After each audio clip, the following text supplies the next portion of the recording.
And now, an Envision Financial podcast with Luke Smith on Canberra's 2CC. It's about 23 to 5. Luke Smith from Envision Financial Services. Have you, in fact, survived the end of the financial year? Because here we are in a brand spanking new one. Oh, and thank heavens we got there. I'll tell you, it's been. Look, I think the girls in my office have done an absolutely outstanding job, and those that are existing clients that know the girls understand the lengths they have gone to in the last 4 to 6 weeks to be able to get everything done. So I can never thank them enough because they really are the backbone of the output that we have. So I and everyone else is thoroughly, happy that it's over. And I say that like it's the first time it's ever happened. And every year you I liken it to a bad hangover. Mm-hmm. Too many tequilas one night and all of a sudden I'm never drinking tequila again. And then before you know it, you're on them. And that's what 30 June is. It's just like you put it out of your mind and then it sneaks up on you and you realise how bad it is. And then glad it's over. Well, we have that happily behind us now. Yep. But as it is now the 3rd of July, it is time to think about our financial New Year's resolutions, isn't it? Yeah, look, I think today's a little bit about, and I've had a lot of questions this week. Okay, well, what could I do now that will benefit me over the last 12 months? Because people have realised that leaving it to the 28th of June to look at stuff isn't a great idea. And that's sort of a great segue for today into, well, what could you be doing? I think out of the gates, it's sort of look at your outgoings. I don't like talking about budgets because people don't stick to them and you can manipulate them, you can ignore them. I think understanding your outgoings is a really good starting point because it can leverage you with momentum into other opportunities. And you could do that by looking at where your fixed costs are and shop stuff around. Like the cost of living is expensive. It's a real thing. It's not just, something you pay lip service to. You'd be looking at pay TV subscriptions. You'd be looking at car insurances. You'd be looking at house insurances because they're the things that slip through and are on the going to get to list that you never get to because it's all too hard. You give up. And I've never had a bank, for example, ring me and go, "Hi, my name's Johnny. I'm calling from NAB. Macquarie have a great deal on." Never happened, right? So if you're not sure if your home loan's sharp, and a lot of people don't know what sharp is, because I have people come in all the time and go, "I'm paying 6.9, that's amazing." And I've got tears coming out of my eyes. Check. Just check. Find a mortgage broker. If you want a mortgage broker, call my office. I'll put you in touch with someone. Just check. Shop it around. Because if you could save $300 or $400 a month, there's thousands of dollars a year that you're otherwise going to pay and get no benefit from. So look at your fixed costs. Look at where stuff's going from a discretionary perspective. "Oh, we don't buy that many coffees." "You spent $9,000 last year." "No, I didn't." "Yeah, look, here it is. It's right there." The perception of small, consistent costs is very misleading. A lot of people don't think it doesn't add up. It does. "Oh, I only eat out 3 times a week because I can't be bothered making lunch." At $50 a week. Okay, there's $200 a month. There's thousands a year. So look at where it's going because your assumption could be costing you money. I think if you're looking at what we don't need, I know my wife is ruthless at this. If it hasn't been worn in 6 months, throw it out. Or if you've got 2 coffee tables, throw one out, sell it. There are so many platforms and ways that you could get rid of stuff that unclutters where you live or just gets rid of something that hasn't been used. It all has value.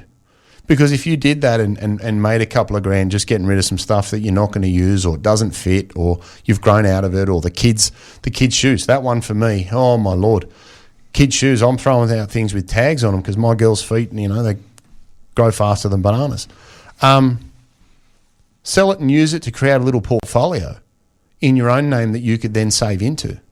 Take the saving of your 5 pay TV channels that you don't need, your electricity, your water, your this, your that, and channel that into a portfolio with a Vanguard or a Beta Shares or somebody that you don't have to think about.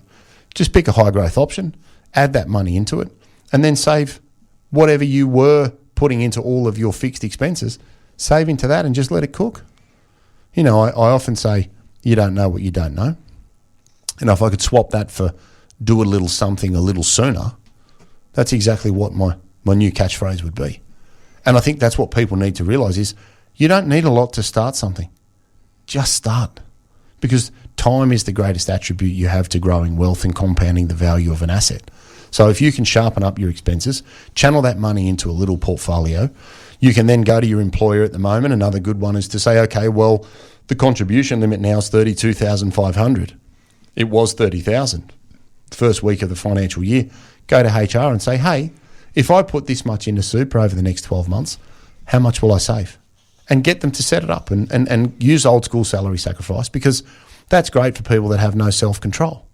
If you have some self-control, open up a bank account, save into your offset account of your house, and then use that to make a super contribution in June. But if you start doing it now, you've got less to find with a few weeks to go at the end of the financial year. So maximising your deductions is a great way to make the most of your cash flow. I think it's also important to do anything as a group, as a couple. I think it's like going on a diet. If I'm on a diet and my wife's there eating McDonald's, it's not going to last long. And I think savings and new behaviours is far more powerful with the engagement of everybody around you. And I think a wonderful education piece for the kids. Hey, mum and dad are doing this. You guys want to do it as well? And you know what, if you do that, we'll match you for this. Those sorts of things are great to get the engagement and the education for younger people at the forefront of what they're doing.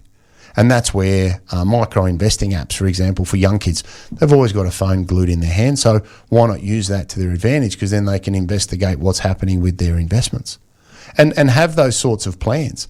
And whatever you do plan for, be realistic about your objectives. This is no different to, the 1st of January and saying, I'm going to lose 10 kilos, and you don't in the first 3 months, so you throw it in the air and say, this is terrible. Have some short-term goals and then reward yourself for achieving them. But make them short-term so you stay engaged with them. Having a goal from now to 30 June, silly. You can have an idea that you'd like to do something, but you need short-term hurdles to jump over to be able to get to the end of the financial year. And as we know, we're sitting here both shocked that it's July. I think if you start something, and consistency and repetition is the most important thing that you can use as an attribute, and automation. Whatever you can automate it. Because if you don't have to think about it, you won't miss it. So that might be a savings plan, that might be an extra payment, that might be super, that might be a range of things. Automate whatever you can automate. Review whatever you know is fixed.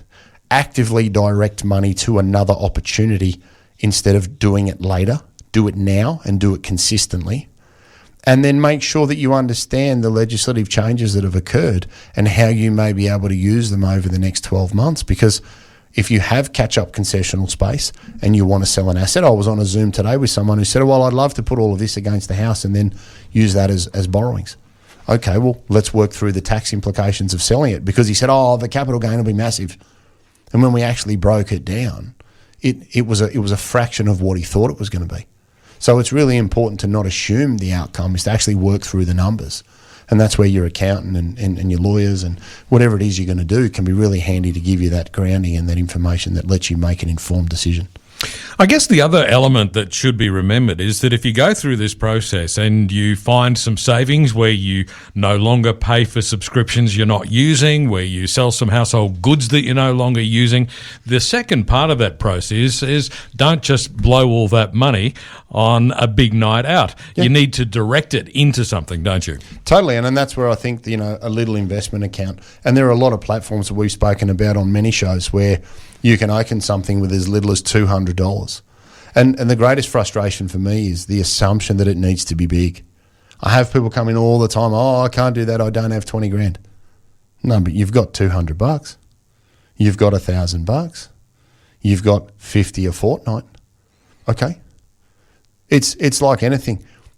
With momentum and time, something can become really significant, and you can become an overnight success in 10 years. And a lot of people forget that. How did they do that? And a lot of time the answer is because they've consistently done A, B and C over the last decade. And it might not be sexy and you're not going to talk about it at a barbecue. But it's those behaviours that over time compound and grow, your asset base exponentially quickly. And all of a sudden it was a great idea, but if you don't start, you don't have anything. But if you don't have consistency, you won't finish the task. So I think people just need to be prepared and look outside the box in relation to ways that they could sharpen the pencil, because every dollar counts at the moment, because meat's expensive, coffee, like if you'd have said 5 years ago coffee's are $7, someone would punch in the mouth. Yeah. Now you're shocked when they're not. How much is a schooner now? Full disclosure, I wouldn't know, but I know those hard solos aren't getting any cheaper. No, they're not. Yes, I'm old enough to remember paying 50 cents for a pot at a Queensland pub. But there you go. You've got a few years on me then. Just a few. Luke Smith from Envision Financial is with me in the studio today, and we're talking about the new financial year. It has kicked off, and what are some of the practical resolutions that people can make to improve their finances over the coming financial year? 12 minutes to 5. We'll be back with more in a moment. Luke Smith from Envision Financial is with me in the studio today. Yes, it's the beginning of July, and we have entered a brand spanking new financial year. So, what's some advice on financial resolutions for the new financial year? Yeah, so I think we sort of touched on the first one just before the ad break, in that automate everything you can. Because I find if you don't have to participate in it, you will be far more consistent. Yeah, and this simply means set up an automatic payment to contribute into your investment vehicle, potentially into your superannuation, exactly, or some other investment device. Yes. Anything else that you can do about buying an ETF, a managed fund, find a platform that is easy to use, and a lot of them are now. Create, what they refer to as a model portfolio, and a lot of that you can do on a percentage basis. You might pick 3 or 4 ETFs and go, right, third, and I'm going to put $100 a week into it, and it gets broken up, and off it goes. Don't look at it, and don't overcomplicate stuff. Like, this is not rocket science. If you think about your super, most people end up in a balanced option for 25 to 30 years of their working life and don't think 2 times about it. But then they go and make a portfolio in their own name and go, I need this and this and this and trade that. No, just pick a growth option. It'll give you a 70-30 mix, which is probably very close to what you're running in your super. Put a weekly, fortnightly, monthly amount into it and leave it alone. Don't look at it. Don't touch it. Reinvest the dividends and leave it alone. If you've got grandchildren, go and open an account for the grandkids. The greatest thing you could do as a grandparent and as a parent is to set up something for your children immediately. Don't leave the money sitting in the bank. Put it into something that will compound, add to it over time, even if it's a little bit. We've done previous shows on how to set kids up by accident. Check it out. But just do something. Make what you're going to do specific and make it measurable. Okay? About this. Nah. That amount in this time frame doing this. Maybe I'll don't bother doing it. It's a bit like going to the gym going, I'll do a few exercises. What are you going to do? How are you going to do them? How fast are you going to do them? How heavy is that going to be? Don't guess. Be specific, make it measurable, and then reward progress. Make small gains. You're not going to change anything immediately, but over time, like anything, the more you do of something, the stronger you get, the better you get, the further down the road you get. And all of a sudden you go, wow, look at that. And if, wow, look at that, hits a target that you've set that's measurable, reward yourself. Go and buy some Jordans. No problems. The girls can go and buy some handbags or something. Do something that rewards your commitment.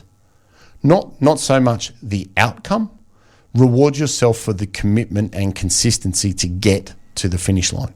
Because a lot of people start stuff and don't finish it, and that for me is weak. And then when you do get to the finish line, set a new finish line. 100%. Just keep moving it, but moving it in a realistic time frame, and also building some accountability. Have an advisor. Go and see your accountant. Talk to your partner. Tell your kids you're going to do it. Make sure there's some skin in the game so that if you don't do it, you get some grief about it because you deserve it. And if you're going to commit to doing something, see it through. We don't quit. Right? We might slow down what we do. We might speed it up later and deal with life as it occurs. And I think the last one there that I've said in there is expect imperfection. Nothing's going to go to plan. It's about managing how you react to stuff. You may not be able to change what's happened to you, and it might be unfair, and it might not be right, and it might not help you, and it might slow you down. Now, you don't have a choice in relation to what's happened there, but you have a choice about how you react to it, and you just keep going. You might keep going with a smaller amount. You might keep going with a bigger amount later. You might keep going with a different frequency, but keep going. If you stop, that's it. It's over. If you just slow it down and get through something, you've got a chance to get to the finish line. So keep that in mind and everything will be okay. All right, so it's that important part of the program, Luke, where I have to ask you, where can people get more information? Yeah, so office number 6260-4749. We've got envisionfinancial.com.au on the internet. We've got the podcast, The Strategy Stacker. Luke Talks Money on iTunes and Spotify. We've got Envision Financial Canberra on YouTube, where we've got a back catalogue of all of our shows. And we've got Smart Money Strategy, your ultimate guide to financial planning, in all good and bad bookstores and on Kindle. Fantastic. We'll see you next week. See you next week.